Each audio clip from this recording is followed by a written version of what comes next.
بسم اللہ الرحمن الرحیم. خواتین و حضرات، پیارے دوستوں، السلام علیکم.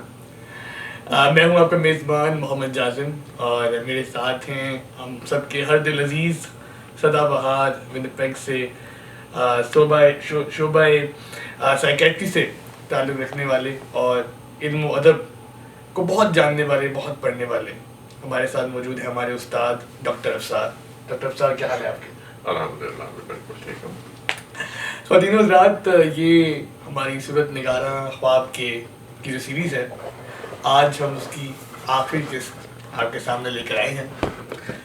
ویسے تو شاعروں کے شاعر جان ایلیا صاحب کے بارے میں اتنا کہا جا سکتا ہے کہ شاید پورے سال ہی ہم یہ ایپیسوڈ جاری رکھ سکیں، لیکن آپ کی دلچسپی دیکھ کر ہم نے یہ ضروری سمجھا کہ دیگر شعراء کا بھی ذکر کیا جائے اور اردو ادب کے مزید پہلوؤں کو آپ کے سامنے لایا جائے. تو آج ہم جو جان ایلیا صاحب کے حوالے سے جو پہلو کچھ رہ گئے تھے اور کچھ سوال آپ کے جو آپ نے ہم سے پوچھے ہیں، ان کے جوابات ڈاکٹر افسار سے آج کی اس ٹرانسمیشن میں لیں گے. ڈاکٹر افسار، میں چاہ رہا تھا کہ اس سے پہلے کہ ہم ان پہلوؤں پہ بات کریں، ناظرین کو تھوڑا سا تعارف آپ کی جو ایک کاوش سے بنا چینل ہے اردو ہے میرا نام، اور جو ہماری اسٹوڈنٹس اور کمیونٹی کے کچھ متحرک ممبران کی جانب سے کاوش ہے، Canada Pakistan trade and cultural association, کچھ ان کے بارے میں بھی ناظرین کو بتایا جائے تاکہ جو دلچسپی رکھنے والے حضرات ہیں وہ ہمارے ساتھ شامل ہو جائیں اور ہماری مدد کریں اس جو ایک ہم نے ایک مشن لے کر کے عوام کے سامنے آئے.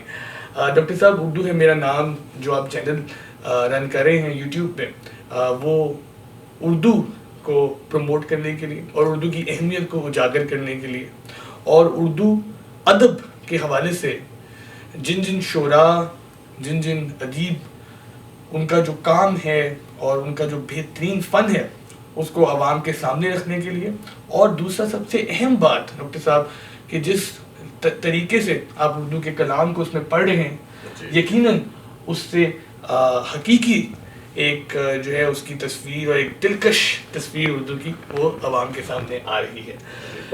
تو اس میں چاہوں گا اپنے ناظرین کو یہ کہنا کہ آپ اس چینل کو لازماً سبسکرائب کیجیے، کیونکہ جب آپ سبسکرائب کریں گے اور بیل آئیکن کا جب آپ کلک کریں گے تو آپ کو اپڈیٹس اس چینل کی جب بھی ویڈیو کوئی آئے گی تو وہ آپ کو نوٹیفیکیشن کی صورت میں موصول ہو جائے گی، اور پھر آپ اس کو شیئر کر سکتے ہیں. کیونکہ جتنے ڈاکٹر صاحب اکثر کہتے ہیں کہ صحرا میں آزان دے رہا ہوں، تو اگر آپ شامل ہوں گے اس میں تو کچھ آواز پہنچ سکے گی آگے. جی، میں ایک گزارش یہاں پہ کرنا چاہتا ہوں. بات یہ ہے کہ یہ جو میں نے چینل شروع کیا تو اس کی وجہ یہ تھی کہ میں دیکھ رہا تھا کہ لوگوں کا تلفظ بڑا خراب ہوتا جا رہا ہے. دوسری بات یہ ہے کہ انٹرنیٹ کی وجہ سے بہت سارے شعر جو ان صاحبان کے نہیں ہوتے ان کے نام سے منسوب کر دی جاتے ہیں.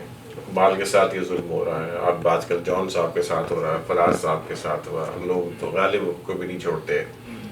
تو کوشش میری یہ ہے کہ مستند کلام پیش کیا جائے جس کے حوالے میرے پاس موجود ہوں، ان کا تلفظ اچھا ہو اور پڑھنے والوں اور سننے والوں کو پتہ چلے کہ کسی لفظ کی ادائیگی کتنی اہم ہوتی ہے اس شعر کے مطالب کو واضح کرنے کے لیے.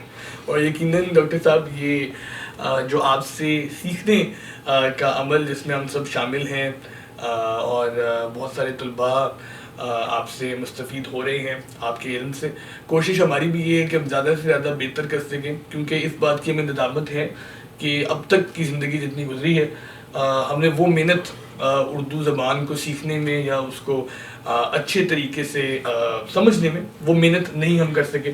کوشش کر رہے ہیں کہ آپ کے ساتھ بیٹھتے ہیں. بس بات یہ ہے کہ سیکھنے کے لیے کسی عمر کی کوئی قید نہیں ہے. بالکل، بہت بہت شکریہ آپ کی حوصلہ افزائی کا ڈاکٹر صاحب. تو لہٰذا میں ایڈوانس میں معافی بھی مانگنا چاہوں گا کہ اس ایپیسوڈ اور پچھلے ایپیسوڈ میں کچھ اگر مجھ سے غلطیاں کوتاہیاں ہوئی ہوں ادائیگی میں، لیکن کوشش کر رہے ہیں کہ ڈاکٹر صاحب کی صحبت میں ہم اس کو بہتر کریں، درست کریں اور سیکھیں مزید اس خوبصورت زبان کو. انشاءاللہ. ڈاکٹر صاحب، Canada Pakistan trade and cultural association یہ ایک ایسا ادارہ ہم بنانا چاہ رہے ہیں جو اس وقت ایک بالکل ایک کاوش کی ہی فیز میں ہے. بہت ساری چیزیں عملی طور پر تیار تو نہیں ہیں، لیکن چھوٹی چھوٹی جو ہے وہ کوششیں کی جا رہی ہیں دو شعبوں کے حوالے سے. ایک یہ ہے کہ ثقافت، جو ہماری ایک اوریجنل جو ہماری ثقافت ہے، جو ہماری زبان ہے، جو ہماری ثقافت کی ایسی چیزیں ہیں جو پاکستان کی ایک سافٹ امیج دنیا کے سامنے رکھنے کے لیے کارگر ثابت ہو سکتی ہے، جو ہمیں اپنی جڑوں سے جو ہے وہ کنیکٹ کرتی ہیں. جو چیزیں اس کو پروموٹ کرنے اور اس کو سیکھنے کے عمل کو کا آغاز کرنے کے لیے یہ ایسوسی ایشن کام کر رہی ہے. تو وہاں سے جو ہے کلچر والا جو شعبہ ہے اس کو ہم اس طریقے سے چاہ رہے ہیں کہ پروموٹ کریں اور اس پہ بات کریں، زیادہ سے زیادہ لوگوں کو شامل کریں ایک پروسیس میں، جس سے ہم کہیں نہ کہیں اپنی جڑوں سے جڑ جائیں. بہت اچھی کاوش ہے. اور دوسرا ڈاکٹر صاحب اس کا پہلو یہ ہے کہ وہ تجارت کا پہلو ہے، کہ جیسے ہم چاہتے ہیں کہ کچھ تجارتی جو ہیں وہ تجارتی اپرچونیٹیز ایسی ہیں، کچھ تجارتی مواقع ایسے ہیں جو کہ شاید بہت سارے پاکستانی نژاد کینیڈین جو ہیں وہ ان سے اس طریقے سے اویئر نہیں ہوتے، ان کو نہیں معلوم ہوتا کہ کیا کیا ان کے پاس جو ہیں وہ آپشنز ہیں. تو نئے آنے والے، خاص طور پہ پاکستان سے آنے والے، کینیڈا میں بسنے والے نیو امیگرینٹس، ان کو کچھ متعارف کروائی جائیں چیزیں جن سے وہ اپنے کاروبار میں کچھ بہتری لا سکتے ہیں. اور دو ملکوں کے درمیان، کینیڈا اور پاکستان کے درمیان، جو بہت سارے تجارتی مواقع ایسے ہیں کہ جن کو بالکل ڈھونڈا جا سکتا ہے، اس پہ کام کیا جا سکتا ہے. کوشش کی جا سکتی ہے کہ ہم چھوٹی سی کمیونٹی کے طور پہ، کیونکہ میں نے جب میں یونیورسٹی میں تھا تو جب ہم اسٹوڈنٹ موومنٹ میں تھے تو ہم نے دیکھا تھا کہ local actions create global impact. یعنی اب اپنی کمیونٹی کے اندر کوئی بھی ایکشن کرتے ہیں تو اس کا ضرور ایک اس کا جو ہے وہ عالمی رزلٹ اس کا یقیناً نکلتا ہے، اثر ہوتا ہے عالمی اثر اس کا. تو اس حوالے سے کوشش کریں کہ کینیڈا اور پاکستان میں تجارتی ہم آہنگی کو مزید پروموٹ کریں. تو یہ دو شعبے ہیں جس پہ یہ ادارہ آہستہ آہستہ ابھی کچھ کوششیں کر رہا ہے. اور یہ اردو ہے میرا نام، اور Canada Pakistan trade and cultural association کی مختصر سی کہانی ہے جو میں چاہتا تھا آج، کیونکہ آخری ہمارا جان ایلیا سیریز کا ایپیسوڈ ہے، ہم نے کبھی اس پہ بات نہیں کی، تو آج ضرور عوام کو بتائیں. بہت اچھی بات ہے کہ آپ نے لوگوں کو آگاہی دی اس بارے میں. اللہ تعالیٰ آپ لوگوں کو کامیاب کرے. کنٹینٹ کی جانب بڑھتے ہیں. اب ہم بات کرتے ہیں جان ایلیا صاحب، شاعروں کے شاعر جان ایلیا، جن کا نشہ کم نہیں ہو رہا اور جن کے حوالے سے بہت سارے ناظرین نے سوالات کا بھی جو ہے ایک سلسلہ شروع کیا ہوا. ڈاکٹر صاحب، جان ایلیا کی شاعری ایک استعارات کا استعمال اور خاص طور پہ جو ان کی ایک نظر تھی زوال پذیر ثقافت پہ، سماجیات اور اخلاقیات کے حوالے سے بہت سارے پہلوؤں پہ جو ان کی نظر تھی، جو انہوں نے شاعری کی جانب شاعری کی طرز پہ جو انہوں نے اس کو بیان کیا ہے، اس کے بارے میں آپ کیا کہیں گے اور کیسا استعارات کا استعمال ہے ان کی شاعری میں؟ دیکھیے، یہ تو بڑا مشکل سوال ہے اس اعتبار سے کہ اس کا جواب تو بہت طویل ہے. تاہم میں پھر بھی کوشش کروں گا مختصراً کہ عرض کروں تاکہ لوگوں کو دلچسپی بھی پیدا ہو اور طوالت ان پر بار بھی نہ ہو. دیکھیے، میں نے جیسے عرض کیا تھا آپ سے کہ جان صاحب عربی، اردو، فارسی، انگریزی، عبرانی اور کسی حد تک سنسکرت زبان جو ہے اس پر بہت عبور رکھتے تھے، اور ان زبانوں کی وجہ سے ان کا جو اظہار ہے وہ بہت مضبوط ہو گیا. اور ان کا احساس تو پہلے ہی بہت شدید تھا، بہت حساس ترین آدمی تھے. اور یہ بات ان کو ان کی نظم میں ملے گی اور ان کی نثر میں بھی ملے گی آپ کو. اور ان کی جو پرسیو کرنے کی جو صلاحیت تھی، چیزوں کو ادراک میں لینے کی، وہ بھی بڑی طاقتور تھی.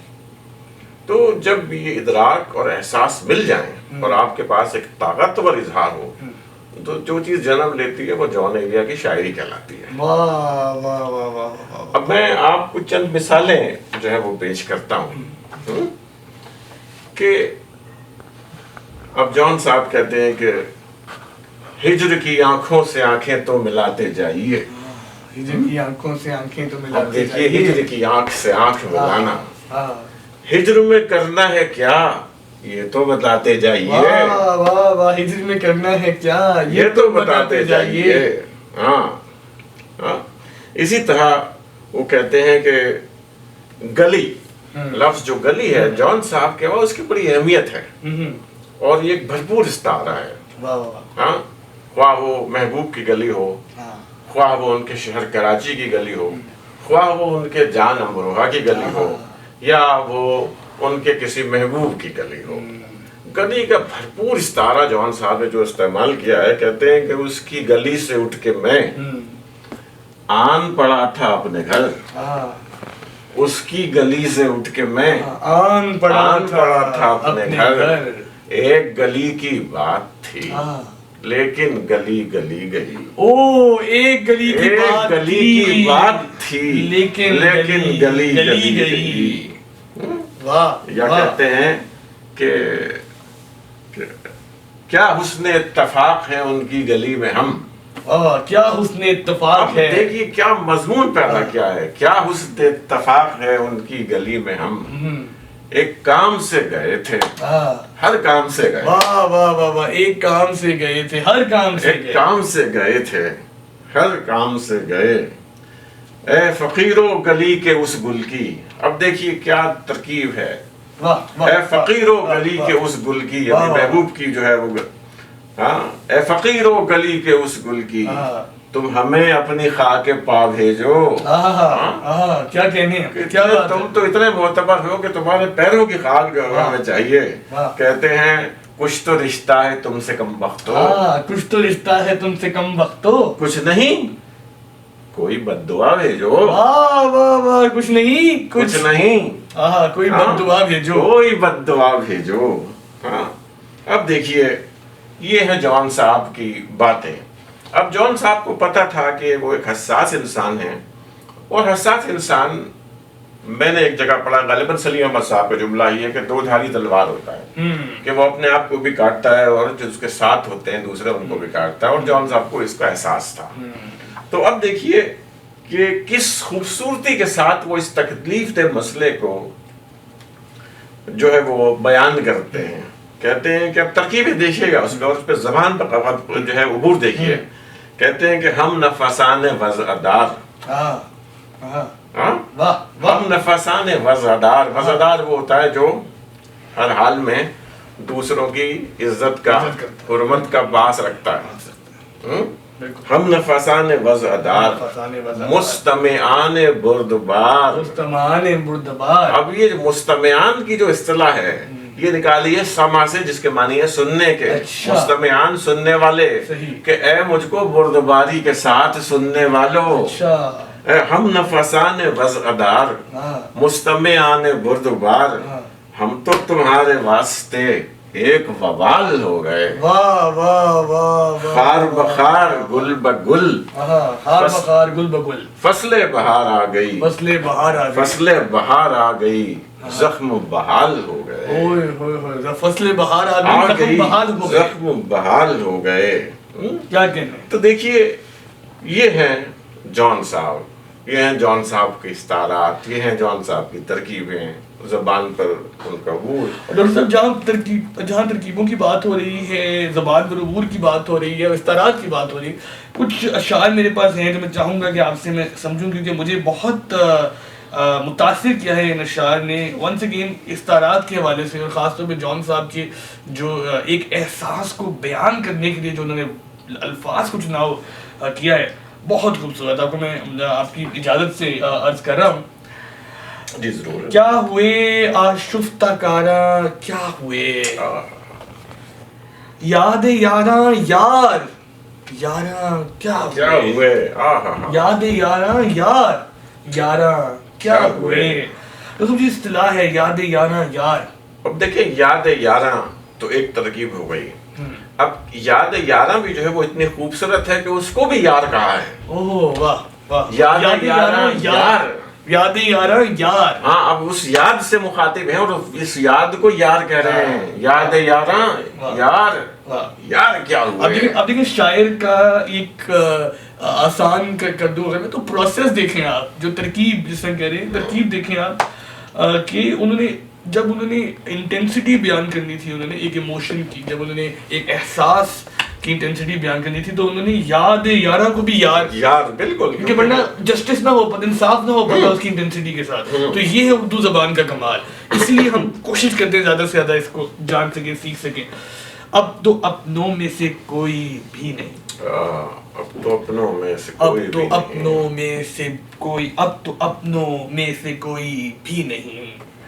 وہ پریشان روزگاراں کیا ہوئے، وہ پریشان روزگاراں کیا ہوئے. سو رہا ہے شام ہی سے شہر دل، سو رہا ہے شام ہی سے شہر دل. شہر کے شب زندہ داراں کیا ہوئے، شہر کے شب زندہ داراں. اس کی لفظ تھوڑی سی وضاحت کریں. جی دیکھیے، پہلے ایک کلچر تھا کہ لوگ جمع ہوتے تھے، ادب پر گفتگو ہوتی تھی، ثقافت پہ، سماجیات پہ، فلسفے پہ. اب وہ کلچر آہستہ آہستہ ختم ہو گیا، وہ ثقافت ختم ہو گئی، جس کو جوان صاحب نے ایک اور جگہ کہا ہے جو آپ نے پہلے کوٹ بھی کیا ہے کہ یہ خرابات یعنی خرد واختہ، صبح ہوتے ہی سب کام پر جائیں گے. تو وہ محفلیں لٹ گئیں. شہر کے شب زندہ داراں کیا ہوئے. اب لوگوں کو فکر ہے کام پر جانے کی، کسی کو فکر ہے اپنے کمپیوٹر وقت گزارنے کی، کسی کو فکر ہے اپنے کھیل کھیلنے کی، گیمز کھیلنے کی، کسی کو بہتر ہے اپنی سوشل میڈیا پہ پروفائل بہتر کرنے کی، اپنے آپ کو بڑا چڑھا کر دکھانے کی، اور کوئی بیچارہ اپنے روزگار میں الجھا ہوا ہے. مطلب یہ کہ تو جان صاحب اس سارے المیہ کو بڑی خوبصورت صرف ایک مصرے میں کہتے ہیں کہ شہر کے شب زندہ داراں کیا ہوئے. پھر سے پڑھیے آپ اس شعر کو، آپ کو مزہ آئے گا. سو رہا ہے شام ہی سے شہر دل، شام ہی سے شہر دل، سو رہا ہے شام ہی سے شہر دل. شہر کے شب زندہ داراں کیا ہوئے. جب یار نہیں رہے تو اب دل میں بھی کچھ نہیں رہا. کیا بات، کیا بات. اب صاحب آگے پڑھوں میں. اب دیکھیں، اب میں یہاں پر میر کو کوٹ کروں گا. ابھی آپ کی بات سے مجھے یاد آ گیا. میر کہتے ہیں کہ شام ہی سے بجھا سا رہتا ہے، شام ہی سے بجھا سا رہتا ہے، دل ہوا ہے چراغ مفلس کا. واہ واہ واہ، دل ہوا ہے چراغ مفلس کا. کیا کمپیریزن ہے. تو اب آپ اس طرح کہ اور جو اگلا شعر ہے یہ کچھ دیر پہلے ہی میں ان الفاظ کا اثر کچھ دیر پہلے ہی جانا ہوں میں. الفاظ کا جو ہے معنی بھی کچھ دیر پہلے ابھی مجھے پتا چلا ہے، تو مجھے کافی متاثر کیا شعر نے بھی. اس کی چشم نیم وا سے پوچھیو، اس کی چشم نیم وا سے پوچھیو، وہ تیرے مشگاں شماراں کیا ہوئے، وہ تیرے مشگاں شماراں کیا ہوئے، مشگاں شماراں کیا ہوئے. اور ڈاکٹر مشگاں اور چشم نیم وا، یہ دو ایسے کمال. تو ہاں، ایک ایسی خوبصورت ترکیب ہے کہ اد کھلی آنکھ، یہ بالکل ایسا ہے جیسے آدھا کھلا ہوا پھول، نیم وا کلی. تو محبوب کی آنکھ کو بڑا آپ کو جو ہے یہ تشبیہ جو ہے ملے گی، کو تشبیہ دی جاتی ہے جو ہے وہ مطلب ایک اد کھلی جو ہے وہ اد کھلی کلی سے، اد کھلی کلی، ٹھیک ہے. تو اب وہ کہتے ہیں کہ اور مشگاں جو ہے کیا کہتے ہیں، پس اے میر مشگاں سے پوچھ آنسوؤں کو، تو کب تک یہ موتی پر روتا رہے گا. تو اب مشگاں جو ہے وہ آپ کی پلکیں ہیں. بالکل. اچھا جی. تو وہ کہتے ہیں کہ اب وہ قحط پڑ گیا ہے کہ اب محبوب کے مشگاں شمار کرنے والے بھی نہیں رہے. آپ اس شعر کو دوبارہ پڑھیں تو اور آپ کو جو ہے وہ مزہ آئے گا. ذرا آپ اس کو دوبارہ پڑھیے شعر کو. اس کی چشم نیم وا سے پوچھیو، جی، چشم نیم وا سے پوچھیو، وہ تیرے مشگاں ہوئے، وہ بڑا ناز تھا کبھی اس کو اپنے حسن پہ، اپنی چشم نیموا پہ جو پاگل کرتی تھی، جادو بناتی تھی. اب وہ قحط پڑا ہے محبت کا اور الفت کا کہ اب وہ مشگاں شمارا بھی نہ رہے. کیا استعمال ہے مشگاں شمارا. اور وہ کیسا شاعری میں آپ جب جیسے ہم نے دوبارہ مجھے پڑھایا تو جب اس کی معنی مکمل طور پہ جب میں جانتا ہوں اور جب میں نے اس ادا کیا ہے اس شعر کو، تو دیکھیے اب یہ طور فارسی میں انہوں نے ادا کیا ہے مشگاں شمارا، ٹھیک ہے، کیونکہ یہ خاص اردو میں ادا نہیں ہو سکتا. تو یہ کلام کمال ہے جون صاحب کا. اے بہارے انتظار فصل گل، اے بہارے انتظار فصل گل، وہ گریباں تار تاراں کیا ہوئے، وہ گریباں تار تاراں کیا ہوئے، اے بہارِ انتظار فصل گل، وہ گریباں تار تاراں کیا ہوئے۔ تو صاحب اس میں جو احساس کی ایک بار پھر سے جو انٹینسٹی کو بیان کیا، تھوڑا سا پھر آپ اس پہ دیکھیے میں فرض کروں کہ یہ بڑا عجیب اتفاق ہے کہ شاعری میں آپ یہ دیکھیے کہ بے شمار آپ کو جو ہے نا وہ مضامین ملیں گے کہ جہاں فصل بہار جب آتی ہے تو بہار آنے کے ساتھ ساتھ جنون بڑھتا ہے، دیوانگی بڑھتی ہے، اور دیوانگی کی جو بے شمار علامات ہیں ان میں سے ایک علامت یہ ہے کہ جو عاشق ہوتا ہے، یہ جو دیوانہ ہوتا ہے، وہ اپنے گریبان کو چاک کرتا ہے۔ شاید جنوں میں اب کے فاصلہ نہ کچھ رہے، دامن کے چاک اور گریباں کے چاک میں۔ تو اے انتظار فصل گل، کیا ہے آپ کا مصرع؟ اے بہاری انتظار فصل گل، وہ گریباں تار تارا کیا ہوئے۔ کہتے ہیں کہ اب فصل بہار کے انتظار میں جو غریباں چاک کرنے والے تھے، غریباں تار کرنے والے تھے، اب وہ بھی نہیں رہ گئے۔ اور کیسا ایک بات زندگی ایسی مصروف ہو گئی ہے۔ اچھا، اور یہ بڑی انٹرسٹنگ بات آپ کو بتاؤں کہ سائیکائٹری میں بھی یہ ہوتا ہے کہ دو پیکس ہوتی ہیں۔ کچھ لوگ ایسے ہوتے ہیں کہ جن میں سردیوں میں جو ہے وہ یہ بڑھتا ہے جو دیوانگی کا عمل ہے، اور کچھ لوگ ایسے ہوتے ہیں جن میں اسپرنگ میں جو ہے وہ جو مینک سمٹمز ہوتے ہیں وہ زیادہ ہوتے ہیں۔ اور دیکھیے پورے اردو لٹریچر میں اور فارسی لٹریچر میں آپ کو فصل بہار اور غریباں تار کرنے کی جو ترکیب ہے وہ کا جو وقت ہے وہ آپ کو جو ہے ملے گا بڑے تسلسل کے ساتھ۔ عزیز حامد مدنی جو اردو زبان کے، میں سمجھتا ہوں کہ بہت بڑے شاعر گزرے ہیں پوسٹ پارٹیشن، بہت اہم شاعر۔ ان کا جو ہے شعر ہے کہ اب کے بہار آئی تو سمجھو کہ ہم گئے، وحشت سی ایک لالہ خونی کفن سے تھی، اب کے بہار آئی تو سمجھو کہ ہم گئے۔ تو یہ جان صاحب نے اس کو خوبصورتی سے بیان کیا، لیکن دیگر شعراء کے وہاں بھی بہت اچھی طرح سے یہ مضمون باندھا گیا ہے۔ بہت خوبصورت، بہت خوبصورت۔ ڈاکٹر صاحب آخری ہے کیا ہوئے صورت نگاراں خواب کے؟ جی دیکھیے یہ وہ مصرع ہے جس پہ میں نے اس پروگرام کا نام رکھا، خواب کے صورت نگاراں کیا ہوئے۔ کہ اب خواب دیکھنے والے بھی نہیں رہ گئے، خواب کے نقش و نگار، اس لیے کہ اب لوگ بڑے میکینیکل ہو گئے۔ تو یہ جان صاحب نے یہ محسوس کیا۔ دیکھیں افتخار عارف صاحب کہتے ہیں، عجیب بات ہے کہ آج ہر بات پہ مجھے کوئی اور یاد آ رہا ہے۔ افتخار عارف صاحب کہتے ہیں کہ آسمانوں پر نظر کر انجم و مہتاب دیکھ، آسمانوں پر نظر کر انجم و مہتاب دیکھ، صبح کی بنیاد رکھنی ہے تو پہلے خواب دیکھ۔ واہ واہ واہ واہ واہ، صبح کی بنیاد رکھنی ہے تو پہلے خواب دیکھنا بہت ضروری ہے۔ اور جان صاحب کو یہ محسوس ہو گیا ہے کہ اب ہم اس علمیاتی وقت میں داخل ہو گئے ہیں، وقت کا یہ المیہ ہے کہ لوگوں نے خواب دیکھنے سے جو ہے وہ اب گریز پائی اختیار کر لیے، لوگ اب خواب نہیں دیکھتے۔ They are too mechanical, too judgmental, بس اب ان کو دو اور دو چار چاہیے۔ یاد اس کی ہو گئی ہے بے اما، یاد اس کی ہو گئی ہے بے اما، کیا مصرع ہے۔ یاد کے بے یادگاراں کیا ہوئے، یاد اس کی ہو گئی ہے بے اما، یاد کے بے یادگاراں کیا ہوئے۔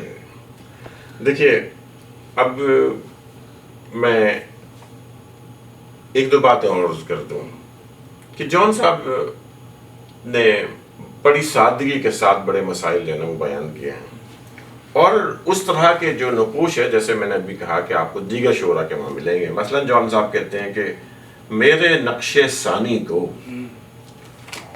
مجھ میں ہی سے ابھرنا ہے، میرے نقش ثانی کو مجھ میں ہی سے ابھرنا ہے۔ اب دیکھتے ہیں کہ غالب کیا کہتے ہیں۔ غالب کہتے ہیں کہ خدا کے واسطے پردہ نقابے سے اٹھا ظالم، خدا کے واسطے پردہ نقابے سے اٹھا ظالم، کہیں ایسا نہ ہو یہاں بھی وہی کافر صنم نکلے۔ کہیں ایسا نہ ہو کہ ہاں یہاں بھی وہی اور کافر منیر نے عزیز نے کتنی خوبصورتی سے کہا ہے، کہتے ہیں کہ پردہ اٹھا تو جیسے یقین بھی اٹھا منیر، ہاں پردہ اٹھا تو جیسے یقین بھی اٹھا منیر، گھبرا گیا ہوں سامنے ثانی کو دیکھ، ہائے ہائے گھبرا گیا ہوں سامنے ثانی کو دیکھ کے۔ اور جان صاحب نے یا جو آپ نے جو شعر پڑھا تھا ایک پروگرام میں کہ ہم جرم میں کمی کریں بھی تو کیوں، تم سزا بھی تو کم نہیں کرتے۔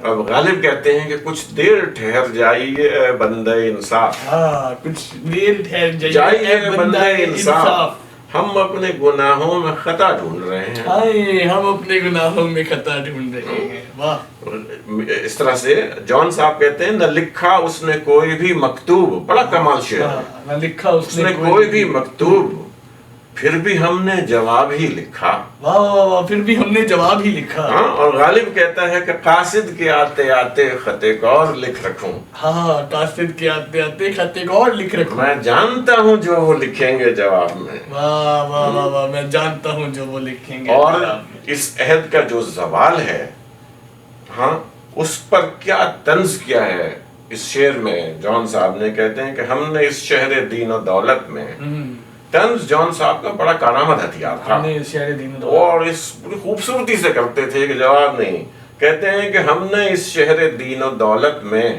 مسخروں کو جناب ہی لکھا۔ واہ واہ واہ، مسخروں کو جناب ہی لکھا۔ ہاں، جو کہتے ہیں کہ بہت نزدیک آتی جا رہی ہو، بچھڑنے کا ارادہ کر لیا کیا، اس میں بھی آئرنی۔ ہاں، میرے سب طنز بے اثر ہی رہے، ہاں تم بہت دور جا چکی ہو کیا۔ تو ایک کامن سائیکالوجی ہے کہ آپ طنز کرتے ہیں، واپس بلاتے ہیں، لیکن وہ کہتے ہیں کہ میرے سب طنز بے اثر ہی رہے، بہت دور جا چکی ہو کیا۔ کیا بات، کیا بات، کیا بات۔ ڈاکٹر صاحب جو خاص طور پہ اس وقت جس وقت جان ایلیا صاحب شاعری کر رہے تھے، شاعروں کے شاعر جان ایلیا لکھ رہے تھے، خاص طور پہ اپنی نثر بھی، اپنی نظم، تو اس وقت کی جو اخلاقی اور سماجی روایات تھی وہ بھی کچھ نہ کچھ زوال کی طرف جانا شروع ہو گئی تھی، اور جان صاحب کو ان کا بھی درد کافی زیادہ محسوس ہوتا تھا، اور وہ بڑا ایک سٹل انداز میں نہیں بلکہ بڑا کلیئر کٹ ان کو بیان کرتے تھے اپنی شاعری میں۔ دیکھیے بالکل، جیسے کہ انہوں نے تو کم از کم تین مختلف طرح کی تہذیبیں دیکھی جی۔ تو جان صاحب جیسے میں نے کہا کہ ایک تہذیب جو ہے وہ ہندوستان تقسیم ہوا اور لوگ یہاں آئے، یہاں رہنا بسنا شروع کیا، یہاں ان کے ساتھ زندگی کے مسائل تھے، ان میں سے زیادہ تر لوگ اپنے ماضی میں زندہ رہے، وہی روایات یاد کرتے رہے، وہی اپنی محفلیں، مجلسیں، دوست احباب، اور تو جان صاحب نے بڑی خوبصورت اس کی عکاسی کی، کہتے ہیں کہ تھے عجب دھیان کے در و دیوار، تھے عجب دھیان کے در و دیوار، گرتے گرتے بھی اپنے دھیان میں تھے، کہ ان کو اپنی وہی محفلیں، مجلسیں، وہی غرفہ، وہی بام، وہی دالان و در سب یاد آتے رہے، وہی اپنے تالاب، وہی دوستوں کی محفلیں۔ پھر اس کے بعد جان صاحب نے ایک تہذیب دیکھی، اور اس تہذیب میں جب آئے تو لوگوں کو یہاں بہت کچھ ملا، لوگ بہت کچھ بنے، ترقی کی۔ جب ہر چیز کی زیادتی ہوتی ہے تو پھر چیزوں کی جو خوبصورتی ہوتی ہے اور جو حیثیت ہوتی ہے وہ کم ہو جاتی ہے۔ تو جان صاحب نے اس کو بڑی خوبصورتی سے رقم کیا، انہوں نے کہا کہ کہاں لذت وہ سوز جستجو کی، کہاں لذت وہ سوز جستجو کی، یہاں ہر چیز پائی جا رہی ہے، اور جب یہ دیکھا کہ نئے لوگوں میں پرانی تہذیب کے ساتھ، پرانی روایات کے ساتھ بیزاری ہو رہی ہے، پیدا ہو رہی ہے، تو اتنا خوبصورت انداز میں اس کو نظم کیا، کہتے ہیں کہ دریچوں سے تھا اپنے بیر ہم کو، دریچوں سے تھا اپنے بیر ہم کو، سو خود دیمک لگائی جا رہی ہے، خود دیمک لگائی جا رہی ہے، خود اس میں دیکھیے خامیاں نکالتے ہیں اس تہذیب میں، ہاں ان اخلاقیات میں، ان روایات میں۔ آج تک ہم یہ طے نہیں کر پائے کہ ہمارا ملک صحیح آزاد ہوا تھا یا غلط۔ ہاں تو سب اس پہ بھی آتے ہیں، کچھ ہمارے ساتھ ناظرین تھے پہلے لنک میں، مجھے معلوم نہیں ابھی بھی ہمارے ساتھ ہیں یا نہیں۔ غاسف افور صاحب نے کہا تھا کہ میرے سوال آپ کو اگر یاد ہے، تو غاسف افور صاحب آپ کے سوال ہمیں یاد ہے، پچھلے پارٹ میں ان سوالات کا جو ہے وہ بڑا جامع جواب دے چکے ہیں۔ اس میں کچھ حصہ پاکستان کے حوالے سے بھی آپ نے پوچھا تھا، اس پہ ہم آج بات کریں گے. اور تو اگر آپ ٹرانسمیشن میں ہیں تو ہمارے ساتھ رہیے، اس پہ بات ابھی ہونے والی ہے. کچھ اور طلباء نے بھی ہمیں لکھ کے بھیجا تھا کہ اس کے حوالے سے بات کریں گے، پاکستان کا تصور جان ایلیا کی نظر میں اور تحریک پاکستان. تو سب بہت سارے لوگ کہتے ہیں کہ کہیں نہ کہیں جان ایلیا پاکستان کے بننے کے حوالے سے کچھ شک و شبہات رکھتے تھے. کچھ لوگ کہتے ہیں کہ وہ بڑا ہی تحقیر کی نظر سے دیکھتے تھے جب وہ کہتے تھے کہ یہ علی گڑھ کے لوگوں کی شرارت تھی، یا وہ امروہے کا ذکر بار بار جب وہ کرتے تھے.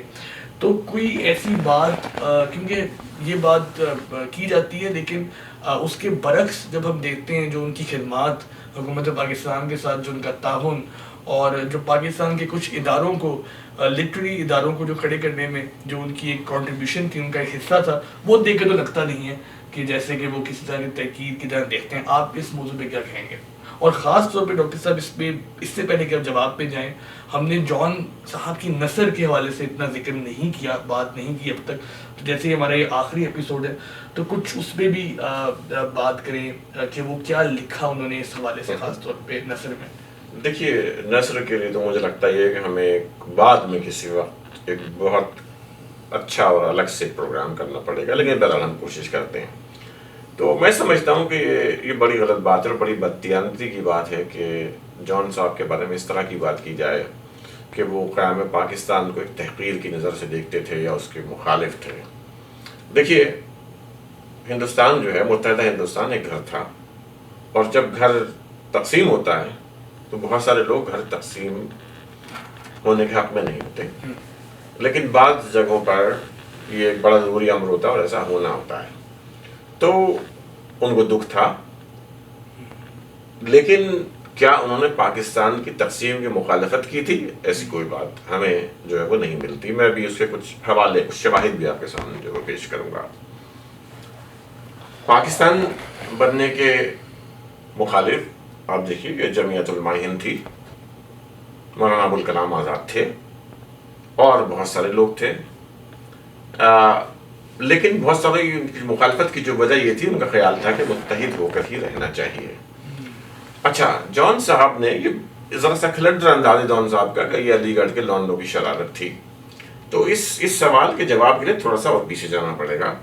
آپ بہترین نثر نگار پاکستان کے، اور جنہوں نے پاکستان اور پاکستان کی تحریک سے منسلک افراد کی جتنی اچھی، میں سمجھتا ہوں، خاکہ نگاری لکھی ہے، مختار مسعود صاحب، ان کی کتاب آواز دوست آپ پڑھیے تو وہ صاف لکھتے ہیں کہ علی گڑھ کے جو طلبہ تھے وہ تحریک پاکستان کا ہراول دستہ ثابت ہوئے. وہی بات جان صاحب نے کی. جان صاحب کا اندازہ کھلنڈرا ہے. آپ پڑھیے آدم جی ادبی انعام یافتہ مصنف عبداللہ حسین کی کتاب اداس نسلیں، آپ کی آنکھیں کھل جائیں گی. آپ کو صاف پتہ چل جائے گا کہ جو تحریک پاکستان تھی اس کی بنیادی وجہ جو ہے وہ کیا تھی. وہ معاشی اور سماجی اور معاشرتی تھی. دیکھیں، نماز پڑھنے کو، روزہ رکھنے کو تو ماں کوئی منع نہیں کرتا تھا. اقبال نے طنز بھی کیا. اقبال نے کہا ملا کے جو ہے ہند میں سجدے کی اجازت، ناداں یہ سمجھتا ہے کہ اسلام ہے آزاد. تو یہ سمجھتا ہے کہ اسلام ہے آزاد. تو جو تحریک پاکستان تھی اس کی ابتدا، جیسے میں نے پھر عرض کیا کہ وہ معاشی، معاشرتی اور جو ہے وہ اخلاقی تھی. مسلمان پس رہے تھے، ان کے ساتھ بڑی زیادتیاں ہو رہی تھیں. اور پھر اس کے بعد جو ہے وہ بہرحال پاکستان بن گیا. جب پاکستان بنا تو جان صاحب اپنے پورے تن من دھن کے ساتھ پاکستان کی خدمت میں جو ہے وہ لگ گئے. آپ دیکھیے کہ جیسا کہ آپ نے کہا کہ مختلف اداروں سے جو ہے وہ منسلک رہے بہت سے. ان کی ایک نظم ہے یوم پاکستان کے موقع پر جو ہے وہ لکھی تھی، 23 مارچ. تو اب دیکھیے کہ جو شخص پاکستان سے محبت نہیں کرتا وہ ایسی نظم نہیں لکھ سکتا. اور اس نظم کا نام ہے سرزمین خواب و خیال. اب میں اس کو پوری تو یہاں پیش نہیں کر سکتا وقت کی وجہ سے، لیکن آپ یہ دیکھیے کہ کہتے ہیں کہ ہم نے اے سرزمین خواب و خیال تجھ سے رکھا ہے شوق کو پرحال. تجھ سے رکھا ہے شوق کو پرحال. ہم نے تیری امید گاہوں میں کی ہے اپنے مثالیوں کی تلاش. دل کے رنگے خیال بندی کو